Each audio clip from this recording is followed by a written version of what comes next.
दादी चलो जाकर बाहर बैठते हैं। आज मौसम बहुत अच्छा है। बाहर बैठकर हम दोनों इकट्ठे चाय पियेंगे। हाँ बेटा, चलो हम दोनों साथ में चाय पीते हैं। सुनीता अपनी दादी के साथ बागीचे में बैठ जाती है और दोनों बैठकर आपस में बहुत सारी बातें करते हैं और चाय पीते हैं। उनके बागीचे के पास बहुत सारे सुंदर सुंदर पेड़ लगे थे। उनमें से एक पेड़ बहुत ही घमंडी और लालची था। वे किसी को भी अपने पास नहीं आने देता था। जो भी उसके पास आता वह उसे वहाँ से भगा देता था। गर्मी के मौसम में सभी जानवर और पक्षी पेड़ की छाया को ढूंढते हैं, लेकिन वे उस चीज़ का फ़ायदा उठाता है और उन्हें अपने पास बैठने नहीं देता। उसे उन सबको तंग कर कर बहुत ही मज़ा आता था।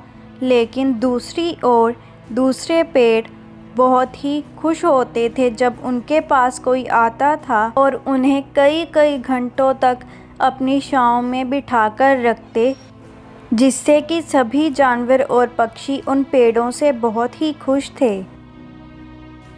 कुछ महीनों बाद मौसम बदलने लगा और ठंड का मौसम आ गया।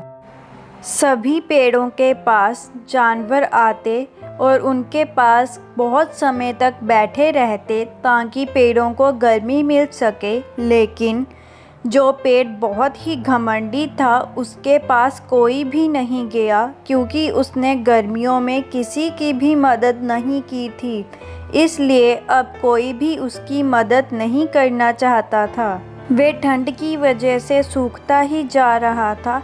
उसकी हालत बहुत ही ख़राब हो गई थी, लेकिन उसके घमंड की वजह से उसके पास कोई भी नहीं आ रहा था। कोई भी उसकी मदद करने के लिए तैयार नहीं था।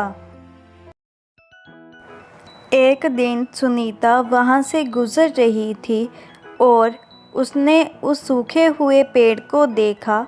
उसे देखकर वे उसकी ओर बढ़ी और उसे बहुत ही तरस भरी निगाहों से देख रही होती है।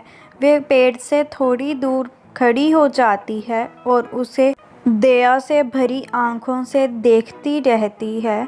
कुछ समय बाद वे अपने घर की ओर दोबारा चल पड़ती है। घर पहुंचकर वे एक स्कार्फ को लेती है और उस पेड़ के पास आ जाती है। सभी उससे पूछते हैं कि उस पेड़ की मदद उसने क्यों की। मेरी दादी ने मुझे समझाया था कि देखो बेटा, हमें हमेशा दूसरों की मदद करनी चाहिए, चाहे वो हमारा कोई करीबी हो या कोई ऐसा इंसान जिसे हमारी मदद की ज़रूरत हो। हमें कभी भी यह नहीं सोचना चाहिए कि सामने वाला व्यक्ति कैसा है। हमें उसे बदलने की ज़रूरत नहीं है। ये बात सुनकर पेड़ बहुत ही उदास हो जाता है। लेकिन जब इस बार गर्मियाँ आती हैं तो वे अपने आप में सुधार लाता है और सभी जानवरों को अपने पास से नहीं भगाता, बल्कि उनके साथ प्यार से रहता है। इसके बाद सभी एक साथ मिलकर खुशी खुशी रहने लगते हैं। अगर आप ऐसी ही और नई और अच्छी वीडियोस देखना चाहते हैं तो हमारे चैनल दीपटून टीवी को सब्सक्राइब कर लीजिए और हमारी वीडियो को लाइक, शेयर और कमेंट करना ना भूलें।